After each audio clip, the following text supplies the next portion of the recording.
23 April অর্থাৎ আজকে সম্পূর্ণ হয়েছে।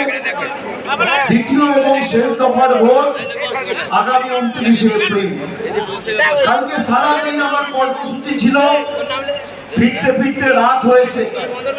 তারপর বিভিন্ন জায়গায় নির্বাচন কমিশনের অঙ্গুলি হেলনে বিভিন্নভাবে এজেন্সিদের মাতব্বরি, কেন্দ্রীয় বাহিনীর অত্যাচার, আমি রাত 3টে অবধি জেগে আমার প্রত্যেক তৃণমূল কংগ্রেসের কর্মীদের অতন্দ্র প্রহরীর মতো তারা যেমন বুথ রক্ষা করেছে, আমিও তাদের পাশে কালকে রাত্রি 3টে, সোয়া 3টে অবধি জেগে তাদের সাথে সামর্থ্য অনুযায়ী সহযোগিতা করেছি।